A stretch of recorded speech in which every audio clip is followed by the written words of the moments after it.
Universidad Austral de Chile. Naturalmente parte de ti.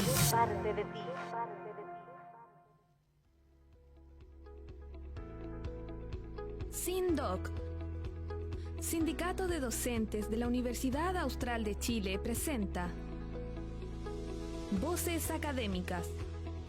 Las palabras y los pensamientos que animan la docencia de la UACH llegan a Radio Universidad Austral de Chile en Voces Académicas.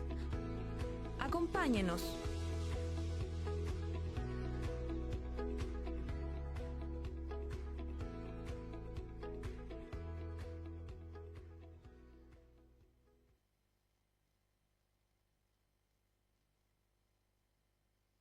Académicas, un programa del Sindicato de Docentes de la Universidad Austral de Chile. Hoy día viernes 7 de noviembre ya vamos a estar conversando sobre los efectos del ruido ocupacional. Para ello vamos a dar la bienvenida a quienes nos acompañan el día de hoy. Voy a presentar en primer lugar al profesor Jorge Arenas, que me acompaña aquí en el estudio. Bienvenido, profesor.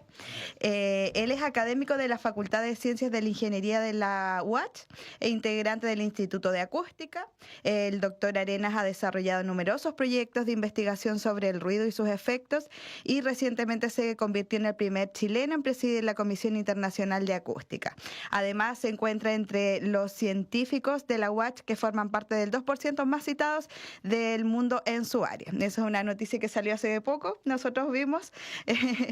Y también damos la bienvenida a la presidenta del sindicato, Giovanna Casanova, quien ella va a participar hoy día como tecnóloga médica con mención en otorrinolaringología.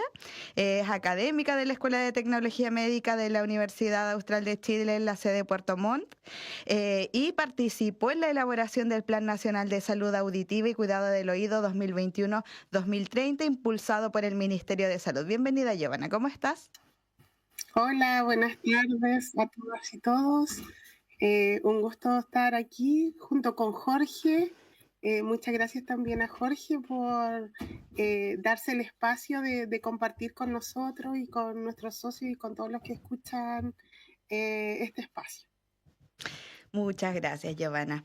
Agradecemos, como dice la presidenta, su participación, profesor, su tiempo y su disposición. Usted contestó una consulta de Voces Académicas que enviamos hace varios meses sobre los temas que quisieran los docentes que tratemos acá en este programa. Entonces, por eso también nace esta iniciativa de invitarlo acá a hablar sobre esta temática tan importante. Entonces, para iniciar y entendiendo que los auditores y auditoras no son solo académicos, ni estudiantes, ni funcionarios de la UACH, sino que también hay personas de la comunidad en general, ya sea de Valdivia, Puerto Montt, Coyhaique. Quisiera iniciar este programa haciéndoles una pregunta, que es ¿cómo definiríamos el ruido ocupacional y por qué en el ámbito laboral, entendiendo que este es un programa que realiza el Sindicato de Docentes, debería preocuparnos? Profesor, si nos podría introducir un poco en ese tema. Ok, gracias por la invitación, primero que nada. Bueno, yo creo que hay dos aspectos en el fondo que uno podría considerar en este tema. Uno es el ruido ambiental y el otro es el ruido ocupacional. Lo que nos convoca hoy día obviamente es el ruido ocupacional. El ruido ambiental es normalmente el ruido al cual uno está expuesto diariamente, las comunidades, etcétera, etcétera. Pero en ese caso nosotros establecemos que el ruido ambiental tiene que ver con las molestias. Es decir, personas que se ven altamente afectadas por la presencia del ruido. Nosotros sabemos que el ruido ambiental también produce efectos a la salud bastante nocivos, pero sin embargo en el ámbito del ruido ocupacional nosotros nos preocupamos de aquel ruido que produce pérdida auditiva. Esa es la gran diferencia entre el ruido ambiental y el ruido ocupacional. Ahora, el tema del ruido ocupacional es bastante relevante en el ambiente laboral porque estudios de la Organización Mundial de la Salud, por ejemplo, indican que más de un 10% de la población trabajadora en el mundo está expuesta a niveles altos de ruido que eventualmente podrían producir pérdida auditiva. Y hay antecedentes, por ejemplo, de la seremía. En la región metropolitana, por ejemplo, el 70% de las enfermedades profesionales diagnosticadas son por hipoacusia neurosensorial, producto del ruido. Y la Sociedad Chilena de Otorrinolaringología ha indicado que el 30% de los trabajadores expuestos a niveles de ruido, es decir, un 30% de los trabajadores está expuesto a niveles de ruido que generan sordera. Por lo tanto, es un tema de alta preocupación y que obviamente tiene efectos sociales, económicos, etcétera, etcétera. Muchas gracias, profesor. Giovanna, ¿quisieras agregar algo en esta pregunta? Sí, como mencionaba también nuestro invitado Jorge, esta pérdida auditiva que es de tipo sensorio-neural, que significa que finalmente las células del oído son las que se dañan irremediablemente, es una pérdida auditiva que además no tiene vuelta atrás. En el fondo, cuando una vez que ya se genera, ya tenemos la pérdida auditiva y no podemos restaurar esa audición. Sí, por supuesto hay tratamientos y formas de rehabilitar auditivamente con dispositivos de ayuda auditiva, pero no es posible, digamos, que esta salud auditiva se recupere como por sí sola. Por eso también la importancia de el cuidado de los espacios, bueno, ahí seguramente, Jorge, vamos a ahondar más adelante, pero es importante el control de los niveles de ruido dentro de los espacios laborales y también cuando los trabajadores están expuestos a ruido, el uso de medidas de protección para evitar que este daño se genere. Profesores, ¿en qué ocupaciones se ve más seguido este tema del ruido? Yo pienso, y quizás las personas en general, que se da habitualmente en fábricas o en contextos de construcción, pero si nos podrían contar como en qué ámbito laboral se da regularmente y quizás esto también llevado a cómo se ve esto reflejado en la universidad, ya sea tanto para docentes como para funcionarios. Podríamos mencionar que dentro de los tipos de industrias donde más se ve el efecto del ruido en los trabajadores y se ven más casos de diagnóstico de personas que han perdido la audición o tienen pérdidas auditivas notables, es en el ámbito de, por ejemplo, la construcción. Las industrias manufactureras, las industrias metalmecánicas también son bastante importantes en este sentido. También tenemos la agroindustria, la industria naval, por ejemplo, los astilleros se ven niveles de ruido muy altos. Yo diría que en estas áreas son tal vez las más prevalentes. Ahora, en el ámbito de las oficinas o en el trabajo académico, por ejemplo, la verdad es que no está, generalmente no es prevalente el ruido en esos casos. Aunque sí existen algunos antecedentes de ciertos tipos de trabajo docente, en el caso de las educadoras de párvulo, por ejemplo, claro, sabemos que ellas están expuestas en cierto momento a altos niveles de ruido, pero la verdad que no se ha investigado mucho en ese tema, fundamentalmente porque es difícil medirlo, es difícil que uno interactúe con niños haciendo una medición sin que los niños se vean afectados, dijéramos, en términos de que comiencen a producir menos ruido del que normalmente producen. Pero en general yo diría que esos son los ambientes industriales donde hay más prevalencia. Sobre todo en la construcción se ha detectado mucha prevalencia de pérdida auditiva y en las industrias metalmecánicas tal vez por aspectos de ruidos impulsivos que son más peligrosos que los ruidos continuos de igual energía. Profesor, usted tiene un estudio que vimos una publicación en Diario Watch de hace poco sobre el estudio músicos, bateristas específicamente. Si nos podría contar un poco sobre eso. Aquí en la Watch, bueno, también hay carreras de música. Entonces nos interesa conocer su investigación sobre eso. Ok. Bueno, ese fue un proyecto financiado por Fondesit que llevamos a cabo en 2 años. Y bueno, nosotros lo que habíamos detectado a través de lo que se investigaba en la literatura, por ejemplo, que había muchos músicos contemporáneos que sufrían pérdida auditiva. Hay casos famosos como el de Phil Collins, por ejemplo. Entonces, en particular, los músicos eran un grupo de trabajadores que tenían ciertas particularidades. Por ejemplo, los músicos, a diferencia de los trabajadores de una industria, por ejemplo, no están normalmente protegidos o no son controlados de la misma forma como son los trabajadores en una empresa en particular.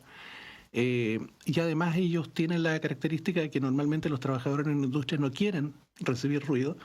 Sin embargo, los músicos normalmente ellos buscan tener altos niveles de sonido, ¿cierto? Así que eran un caso particular. Y dentro de los músicos, el aspecto más, dijéramos, de mayor exposición eran los músicos percusionistas. Y dentro de esta familia de percusionistas estaban los bateristas. Así que nosotros nos enfocamos en ese grupo. Hicimos estudios de emisiones autoacústicas, que es una técnica que permite, como decía Giovanna, ver la funcionalidad de las células ciliadas, que son unas células que son prácticamente las que detectan el sonido y que están insertas dentro de la cóclea. Son de orden milimétrico. Y es un examen no invasivo, así que nosotros lo que hacíamos era, antes de que los músicos llegaran a hacer un ensayo controlado de 30 minutos, o 20 minutos, perdón, nosotros le hacíamos este examen para ver la funcionalidad de las células ciliadas. Y posteriormente que ellos tocaban durante un ensayo normal, le volvíamos a hacer la medición de emisiones autoacústicas y veíamos de qué manera cambiaba la funcionalidad. Y bueno, detectamos que efectivamente los músicos están sometidos a altos niveles de ruido, y sobre todo en el caso de los bateristas, ellos están sometidos a altos niveles de ruido impulsivo, ruido de impacto, que, como te había mencionado, son mucho más peligrosos que los ruidos continuos. Y bueno, ahí detectamos que un músico en un ensayo normal, aproximadamente entre 7 y 10 minutos, cumplía la dosis recomendada diaria. O sea, el 100% lo cumplía en tan solo 10 minutos. Y bueno, los músicos ensayaban mucho más que eso durante la semana o durante los días. Así que creo que fue un resultado interesante. Una cosa también de destacar, dijéramos, era que los músicos sufrían pérdidas auditivas que eran bilaterales, es decir, en ambos oídos, pero no eran simétricas. Es decir, había un oído que tenía más pérdida que el otro. Y bueno, detectamos que precisamente por la posición de los instrumentos de la batería, el hi-hat, que le llaman charleston o charles, que es estos dos platillos que se activan por el pedal o la baqueta, están ubicados al lado izquierdo. Y lo mismo hay el crutch, que es un platillo que se marca bastante, también está ubicado al lado izquierdo. Entonces, por lo tanto, tenía más ruido impulsivo en el lado izquierdo. Nosotros simultáneamente, cuando ellos tocaban, nosotros habíamos puesto unos micrófonos especiales a la entrada del conducto auditivo, entonces podíamos grabar lo que ellos tocaban, analizarlo después, digitalizar esas señales y hacer un estudio completo acerca de eso. Y logramos buenas correlaciones. Detectamos que la pérdida también se producía mucho en alta frecuencia, en un rango que iba de los 1000 hasta los 6000 Hz, más o menos. El oído humano responde entre 20 Hz, sonidos muy graves, hasta sonidos muy agudos, 20.000. Y esa zona es bastante crítica porque esa es la zona del rango de la palabra. Entonces ahí ocurría que las personas que tienen pérdidas en ese rango pierden la capacidad de comunicarse. Y por eso es tan peligroso, dijéramos, que pierdan audición en ese rango. Claro. Profesor, ¿y con cuántas personas participaron? ¿Esto fue acá en Valdivia? ¿Eran mujeres y hombres, solo hombres? Un poco de las variables de las personas que participaron en este estudio. Bueno, en total nosotros medimos a 21 bateristas, de los cuales 3 eran mujeres. Hay obviamente menos mujeres que tocan batería que hombres. Pero en general fue una muestra más o menos representativa de la comunidad local de bateristas acá en Valdivia. Este obviamente fue un estudio piloto. Y bueno, algunos eran aficionados, otros ya eran profesionales, músicos. También fue interesante que tuvimos que descartar algunos porque las pruebas tenían que hacerse en aquellos bateristas que no tenían pérdida auditiva. ¿Ya? Ya. Para y poder... algunos ya tenían bastante. Efectivamente, pérdida. los que llevaban más años tocando, precisamente eran los que ya tenían pérdida auditiva no tan profunda, pero tenían, podíamos detectar una pérdida auditiva importante, así que ellos no pudimos utilizar esos datos para el estudio. Pero también fue interesante observar que muchos de estos bateristas, después de tocar tanto tiempo, comenzaban a tener tinnitus, que son estos pitidos que se sienten en el oído, que es un síntoma de lo que nosotros llamamos los cambios de umbral permanente, que indican cierto daño a nivel neurosensorial. Perfecto, profesor, muchas gracias. Quisiera pedirle que nos cuente, porque usted fue recientemente elegido presidente de la Comisión Internacional de Acústica, el primer chileno, entiendo, en presidir esta comisión. Entonces, ¿qué experiencias globales o mejores prácticas internacionales considera que podrían trasladarse al ámbito de Chile? Bueno, en ese sentido, la verdad es que yo estaría bastante tranquilo con la legislación chilena. Si uno hace una comparación de legislación con otros países, la verdad que en Chile estamos bastante bien. Incluso si nos comparamos con países como Estados Unidos, yo creo que estamos mejor que Estados Unidos. ¿Ya? Y estamos, yo creo, al mismo nivel de los países europeos. Nuestra norma establece niveles que son aceptados por la comunidad científica y además existe una legislación que en Chile es el Decreto Supremo 594, que es el que establece los límites de exposición y otras cosas respecto a este agente físico.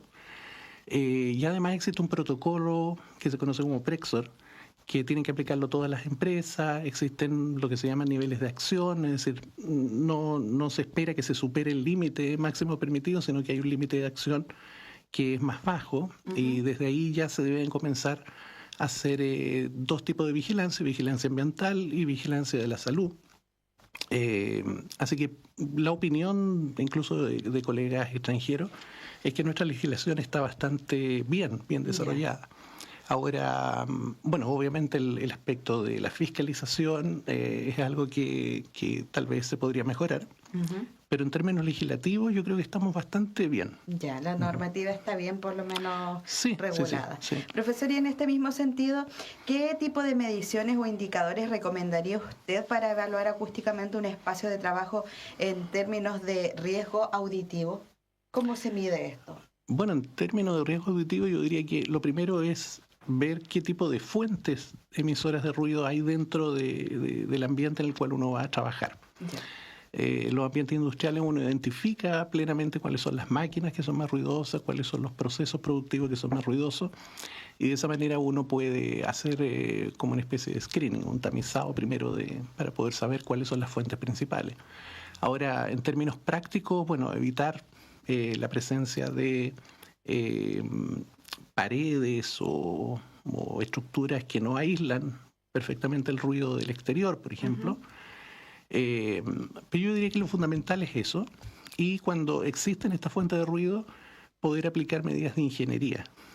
Y bueno, ahí obviamente los ingenieros acústicos nos dedicamos a eso precisamente, que es controlar el ruido, aplicando medidas de ingeniería. Ahora, claro, otra de las medidas de control es la utilización de equipos de protección auditiva, protectores auditivos. Pero eso está recomendado como última opción, porque nosotros sabemos, y está claramente documentado en la literatura técnica, que los trabajadores tienden a no usar bien los protectores auditivos. Muchos lo usan de collar, entonces uno ve muchos de esos casos, y finalmente lo que uno predice de que el trabajador va a estar protegido con respecto al ruido, al final en términos prácticos eso no ocurre. Así que lo primero es aplicar medidas de ingeniería, detectar cuáles son las fuentes de ruido principales y hacer un control de eso. Y lo otro es acondicionar los espacios. También creo que eso es importante, porque la acústica interna también permite que la gente, por ejemplo, las oficinas, incluso a veces uno ve los restaurantes, por ejemplo, que están mal acondicionados acústicamente y el ruido adentro es increíble. Y a veces los dueños de los restaurantes, los dueños de estos locales no entienden eso, que muchas veces la gente deja de ir a sus locales simplemente porque el ruido adentro es imposible conversar.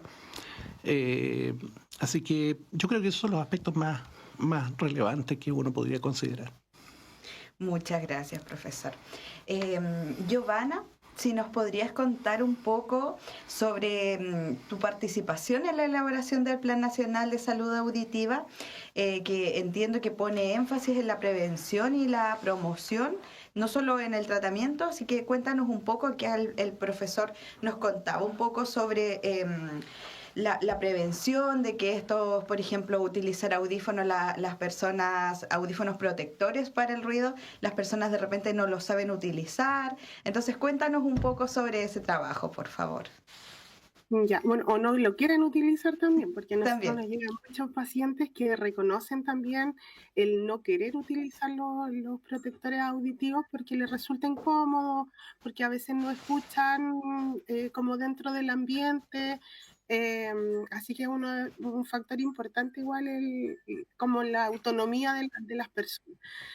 Bueno, yo fui convocada el año 2020 a participar en la elaboración del primer Plan Nacional de Salud Auditiva, que es el 2021-2030, y el cual ha tenido ya 2 revisiones en las que también he participado. Es un plan que aborda, bueno, la salud auditiva de manera bastante transversal a lo largo de la vida.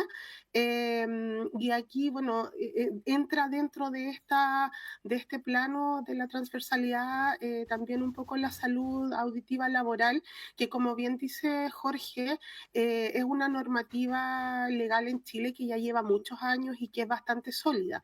Entonces, básicamente lo que viene a ser el Plan Nacional de Salud Auditiva y se basa, como bien dices tú, principalmente en la promoción y la prevención de la salud, para que las personas entiendan en el fondo el efecto que va a tener el no cuidar su salud auditiva. Y como decía hace un rato atrás, que finalmente cuando uno ya adquiere esta pérdida auditiva es de manera irreparable, entonces ya después no hay mucha vuelta atrás. También hace 5 años atrás se han creado las unidades de atención primaria en otorrinolaringología, que han venido también a apoyar un poco en el fondo de la evaluación auditiva de los pacientes que muchas veces trabajan de manera independiente y que, claro, no se rigen tanto como por esta normativa en cuanto a las prestaciones del Prexor que también mencionaba el colega. Y que brinda apoyo a nivel de atención primaria en salud auditiva a personas que antes quedaban fuera, porque antes solamente contábamos con los GES, ya las garantías explícitas de salud, tanto a nivel de prematuro, menores de 4 años, mayores de 65, también dentro de la escolarización de las personas, de los jóvenes, los niños, también se hacen evaluaciones auditivas mediante JUNAEV, esto de los 5 a los 18 años, pero teníamos un rango de personas entre los 18 y los 65 años que no tenían mayor atención en salud auditiva, sino que dentro de necesariamente dentro de una derivación a un médico especialista en los hospitales. Y dentro de los hospitales también el área de otorrinolaringología es una de las especialidades médicas con mayor lista de espera de los hospitales a nivel nacional, porque no solo aborda también la parte auditiva, sino que otorrinolaringología también aborda la parte nasal, la parte respiratoria, parte de equilibrio. Entonces las listas de espera son muy amplias y estas personas muchas veces cuando llegaban a tener sus horas médicas ya había pasado mucho tiempo. Considerando además que las pérdidas auditivas que se producen son de manera paulatina, y muchas veces los pacientes y las personas no se dan cuenta de sus pérdidas auditivas, sino hasta cuando ya tienen una pérdida auditiva importante que refieren las otras personas o que ellos mismos se dan cuenta cuando tienen que pedirle a las personas que les repitan lo que les dijeron, y para entonces ya tienen una pérdida moderada y de ahí hacia arriba. Y entonces también el Plan Nacional de Salud Auditiva abarca tanto el área de la promoción y prevención, así como también la intervención en atenciones de salud, que se ha visto potenciada, como digo, en los últimos 5 años por estas unidades de atención primaria, que son dependientes de las municipalidades y que no todas las localidades cuentan también con las guaporrinos. Se han ido formando poco a poco, pero ya también hay varias a nivel nacional con bastante buen funcionamiento y que ha permitido mejorar la lista de espera y también darle atención más pronto a las personas. Quería aprovechar la oportunidad también de preguntarle a Jorge si también él ha explorado o pretende explorar también el área de la salud auditiva recreacional, porque pensando en tu pregunta de cómo estamos expuestos nosotros como docentes muchas veces, que la verdad es que nosotros, nuestro rol dentro de la universidad no tenemos, como decía Jorge, mayor impacto en la salud auditiva. Muchas veces sí, y es un fenómeno que desde hace unos años se viene dando, que los jóvenes, y ya nos hemos acostumbrado también como parte cultural de andar con los audífonos. Los distintos tipos de audífonos, tanto los que van introducidos dentro de la oreja como los de copa, tienen distintos impactos a nivel de la salud auditiva.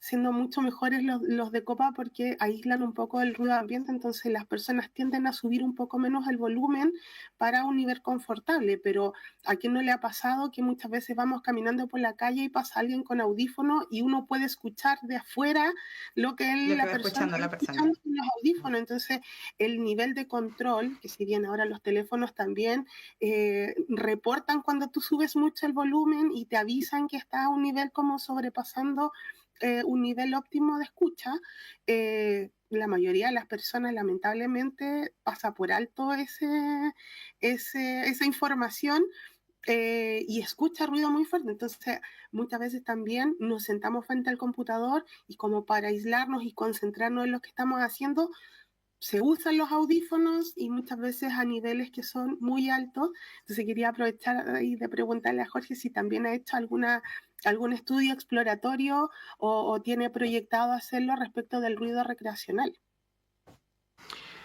Bueno, gracias, Giovanna, por la pregunta, que no estaba preparada. Bueno, nosotros ganamos un proyecto Fondesit este año, que es por 4 años, así que durante 4 años vamos a estar estudiando precisamente eso, que es el efecto de esto técnicamente se llama ruido de ocio. Ya. Que involucra no solamente el ruido de aquellas personas que escuchan con audífonos, ¿cierto?, sino que otro tipo de, no solamente música, sino que otro tipo de ruido.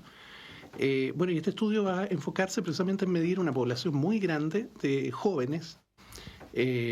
Vamos a hacer mediciones en terreno, vamos a adquirir un HAT, que es un simulador de cabeza y torso, que tiene dijéramos, simula el comportamiento del oído humano. Y bueno, mediante esa instrumentación vamos a poder efectivamente detectar cuáles son los niveles a los que está expuesto la población general. En este grupo de personas que son jóvenes, creo que establecemos entre 15 hasta 23 años. Y también vamos a hacer algunos estudios respecto a los géneros musicales, que también sabemos que hay ciertos géneros musicales que involucran mayores niveles de ruido, que la gente escucha más fuerte el nivel de audio. Y también en una población particular que son aquellos chicos que juegan videojuegos. Ya. Entonces vamos a hacer un estudio específico sobre ruido producido por videojuegos. Lo que pasa es que los videojuegos actualmente, porque hay 2 cosas importantes. Una, que los equipos que se están vendiendo ahora, que son todas las personas pueden acceder a estos audífonos con tecnologías modernas que tienen un rango de frecuencia mucho mayor que el que tenían los Walkman antiguos, ¿cierto? Y que además producen niveles de ruido mucho más altos. Pero también tenemos el efecto de que estos reproducen con mucha fidelidad los sonidos. Entonces muchos de estos juegos, sobre todo estos juegos de guerra, muchas veces ellos utilizan grabaciones reales de disparos, que después los sintetizan y los incluyen dentro de los juegos. Ya. Por lo tanto, hay jóvenes que están recibiendo ruidos impulsivos como si estuvieran en medio de una batalla. Claro. Y sabemos que esos ruidos producen enorme cantidad de pérdida auditiva. porque son mucho más peligrosos, son de muy corta duración. El oído tiene ciertos mecanismos de protección que con estos ruidos tan cortitos el cerebro no alcanza a enviar la información y por lo tanto el ruido entra directamente a la cóclea. Así que queremos estudiar todos estos efectos y bueno, efectivamente en estos 4 años pretendemos hacer un estudio ojalá bien completo sobre ese aspecto. Muchas gracias, profesor. Mire, ahí yo le voy a agregar o quizás otro grupo. Yo soy percusionista, toco batucada. Y las batucadas igual sí, siempre estamos expuestos los músicos a niveles altos de ruido. Mi esposo lleva 20 años, por ejemplo, tocando y ya está medio sordo. Giovanna, te quería hacer otra pregunta. Hablando de este mismo tipo de los tipos de ruidos, pero más enfocado en lo ocupacional, ¿cuáles son como los primeros síntomas que empiezan a sentir los trabajadores cuando están expuestos a este ruido? Porque si bien tú decías anteriormente que recurren a un servicio médico cuando ya esto está avanzado, pero ¿cuáles podrían ser como los primeros síntomas de riesgo que los trabajadores o trabajadoras que nos están escuchando podrían tomar como referencia para su salud auditiva? Bueno, ya lo mencionaba Jorge también hace un ratito atrás, el tinnitus, que es un zumbido en el oído, en uno o en los dos oídos, es uno de los primeros síntomas que se manifiesta cuando comienza a haber algún tipo de daño a nivel coclear o de la vía auditiva. Y muchas veces también es uno de los principales motivos de consulta por lo que llegan los pacientes, porque cada vez comienza a ser un poco más constante. Para dar un ejemplo, cuando uno es más joven y va a la discoteca, ¿cierto? O va a un lugar donde hay mucho ruido, normalmente cuando estás mucho rato, al otro día cuando te despiertas tienes un zumbido en el oído. Sí. Que luego con el descanso auditivo este va disminuyendo y finalmente desaparece.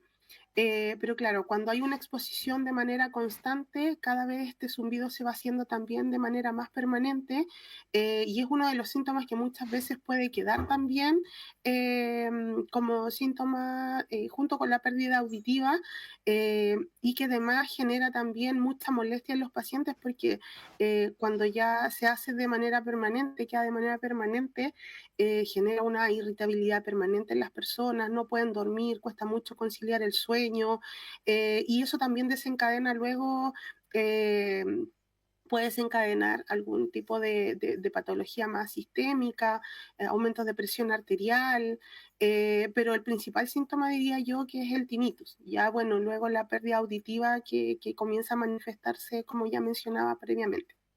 Giovanna, ¿y qué chequeos deberían hacerse regularmente, ya sea a través de su mutual de seguridad o cómo funciona el tema laboral? ¿Qué chequeos deberían realizarse para prevenir de que esto avance? Bueno, el examen, el gold standard, es la audiometría, que mide el nivel de audición de las personas. Y dentro de esta audiometría también uno mide un rango frecuencial de 125 a 8000 Hz, en un rango también de 0 a... Bueno, ahí va a depender del audiómetro que uno utilice, 110, 120 decibeles, y a partir de ahí uno puede establecer el nivel de pérdida auditiva de los pacientes. En el caso de haber tinnitus, también este examen permite evaluar este tinnitus, cuál es la manifestación frecuencial y de nivel de intensidad que este tiene, y también si se ve modificado frente a algún ruido como contrapuesto, que es la parte como de la inhibición residual. La audiometría también nos permite medir y evaluar el nivel de discriminación auditiva de los pacientes, es decir, cómo escucha, si el paciente es capaz de repetir las palabras que se le indican dentro del examen. Entonces, un examen bastante completo que además también permite un topo diagnóstico para ver si es una pérdida de carácter de transmisión, es decir, porque haya, por ejemplo, líquido en el oído, o si es sensorial o si es neural. Giovanna, y en cuanto a la rehabilitación, bueno, mencionabas anteriormente y el profesor también que esto no es algo que se pueda recuperar la audición, pero para los trabajadores que ya presentan algún tipo de daño auditivo por este ruido ocupacional, ¿qué vías hay, ya sea de protección, asesoría, rehabilitación, y qué tan accesibles son en el contexto chileno? Bueno, ahora como con las guaporrinos es mucho más accesible que los pacientes puedan tener un apoyo de rehabilitación con un dispositivo de ayuda auditiva, un audífono, pero sí también es importante la educación en esta área de los pacientes, sobre todo quienes ya tienen pérdida auditiva y se mantienen, ¿cierto?, trabajando dentro de ambientes ruidosos para evitar que la pérdida auditiva siga avanzando. También nuestro oído tiene un proceso de desgaste natural que conocemos como presbiacusia, que a lo largo de los años vamos perdiendo irremediablemente la capacidad auditiva y muchas veces si a esto le sumamos la exposición a ruido va a generar una pérdida mucho más rápida.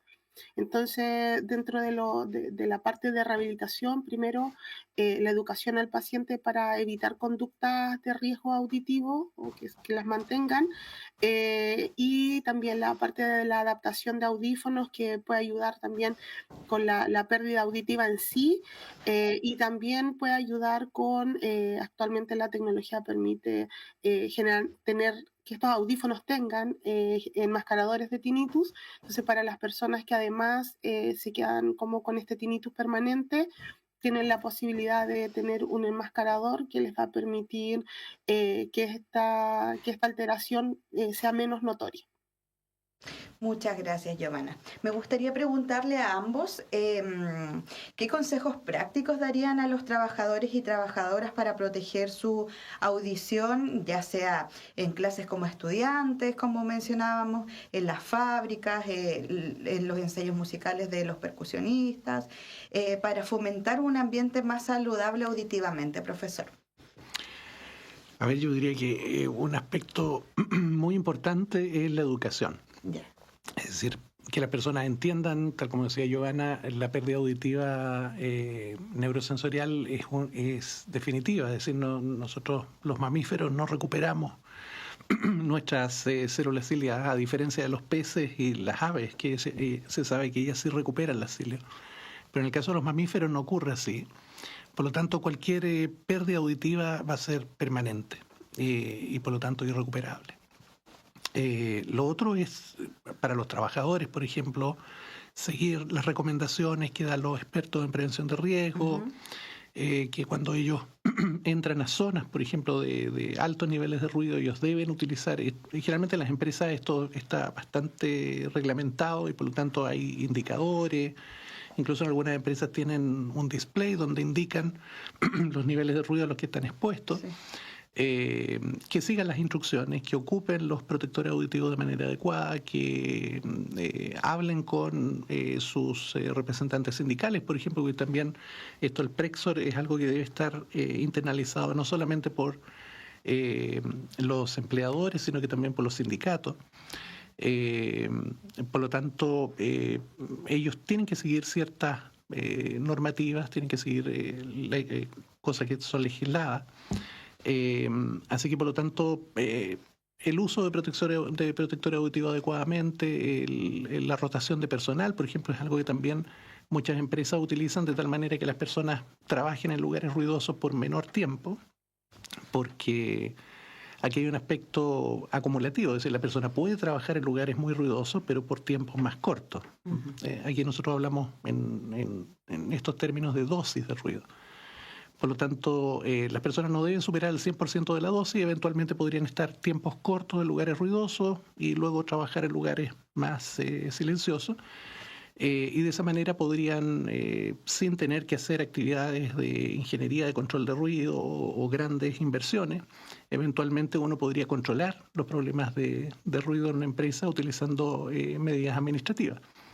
Pero yo creo que la educación es lo fundamental, sobre todo en los jóvenes que a veces, como comentábamos antes, están a veces sometidos a muy altos niveles de ruido. Ellos frecuentan lugares donde hay mucho ruido, como las discotecas, los conciertos. Los niveles de ruido son increíbles, sobre todo para quienes están más cerca del escenario o cerca de los altavoces. Así que por lo tanto eso es, yo diría que lo fundamental es una buena educación. Muchas gracias, profesor. Giovanna, ¿te gustaría agregar algo? Quizás agregaría también controles periódicos. Muchas veces la salud auditiva pasa desapercibida y claro, como no duele, no nos controlamos. Entonces, ahora cada vez hay mayor oferta de poder acceder a controles auditivos, entonces lo posible también chequearse al menos una vez al año, o sea, ideal cada 6 meses, pero en el caso de que no se pueda, una vez al año por lo menos. Muchas gracias, Giovanna. Entonces, ya para ir cerrando, me gustaría preguntarles cómo, bueno, el profesor ya mencionó algo, cómo los sindicatos podrían contribuir en la prevención del ruido y del daño auditivo en las agendas de bienestar laboral y seguridad ocupacional. Empecemos por Giovanna ahora y de ahí vamos con el profesor. Sí, bueno, conociendo, como bien decía Jorge, la ley que rige, ¿cierto?, los niveles de ruido, estando atento también a que todas las normativas se cumplan y, por supuesto, acompañando a las personas, los socios y socias, en el caso, y exigiendo en el caso de que esto no se cumpla. Muchas gracias. Profesor. Obviamente los sindicatos tienen una labor importante en el sentido de poder informar a sus trabajadores. Además, un aspecto interesante de esto es que aquellas personas que pierden el 100% de la audición, de acuerdo a la legislación chilena, estas personas tienen un 65% de incapacidad laboral. Y de acuerdo a la legislación chilena, con un 65% de incapacidad laboral, tú no tienes pensión total. O sea, lo máximo que puedes optar es a una pensión parcial o una indemnización. En el caso de que tu pérdida auditiva haya sido causada por efectos de tu trabajo. Por lo tanto, claro, uno piensa en el sentido de los trabajadores en general, pero eso era uno de los detalles que nosotros veíamos dentro del punto de vista de los músicos, que para un músico perder el 100% de la audición tiene un efecto laboral mucho más relevante que, por ejemplo, para un trabajador de un astillero. Por lo tanto, para los músicos yo creo que hay una advertencia mayor, aquellas personas que trabajan en ambientes musicales, que cuiden su audición, que utilicen protección auditiva, que no ensayen, en el caso de los bateristas, por ejemplo, que no ensayen a niveles tan altos, que manejen la dinámica o que moderen sus tiempos de ensayo o que utilicen, hay unos pads de entrenamiento que no producen ruido, por lo tanto pueden practicar sin tener que estar golpeando una batería. Pero tal vez yo apuntaría a que si los sindicatos pueden hacer una labor educativa a sus afiliados y a la comunidad en general, creo que es una labor importante. Muchas gracias, profesor.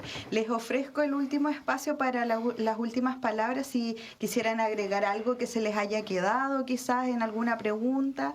No sé si alguno quisiera agregar algo. A mí me gustaría complementar un poquitito de lo que dijo Giovanna de la presbiacusia, que efectivamente la presbiacusia es la causa más importante de pérdida auditiva y las pérdidas auditivas inducidas por ruido son la segunda causa. Pero también tenemos la ototoxicidad, es decir, hay ciertos químicos que producen pérdida auditiva. Se ha estudiado también que hay un efecto genético, hay también ciertos hábitos y enfermedades que producen pérdida auditiva. Por lo tanto, un diagnóstico, como decía Giovanna, es importante que las personas se hagan un examen y que vean cuáles son los factores que de repente podrían hacer de que una persona sea más propensa a perder la audición. Y también están los exámenes prelaborales, que también a veces detectan personas que son más susceptibles al ruido. Entonces hay personas que pueden trabajar en ambientes ruidosos sin que sufran pérdida auditiva tan rápido como otras personas que son mucho más sensibles. Entonces, también es importante hacer un diagnóstico previo cuando las personas entran al mundo laboral, claro, para saber si efectivamente pueden trabajar en ciertos ambientes o hay que tener más cuidado. Muchas gracias, profesor. ¿Giovanna? Yo agregaría que, bueno, acá al menos yo hablo ahora ya como trabajadora de la sede de Puerto Montt. Nosotros acá no contamos con un centro médico de personal propiamente tal como en Valdivia, pero sí tenemos el Centro de Salud La Colina, que es un centro de práctica a nuestros estudiantes, donde realizamos exámenes auditivos de manera gratuita a toda la comunidad. Entonces también hacer un llamado a quienes son de Puerto Montt que también puedan acceder a este beneficio gratuito, aprovechar la instancia de que podemos hacer este tipo de evaluaciones de manera completa, con apoyo también de médicos otorrinolaringólogos para diagnósticos y tratamientos, así que creo que es una gran oportunidad también de aprovechar para poder evaluarse y poder mantener la salud auditiva. Muchas gracias, Giovanna. Entonces, así, agradeciendo la participación de ambos, la disposición y darse el tiempo de participar en este programa donde estuvimos conversando sobre los efectos del ruido ocupacional.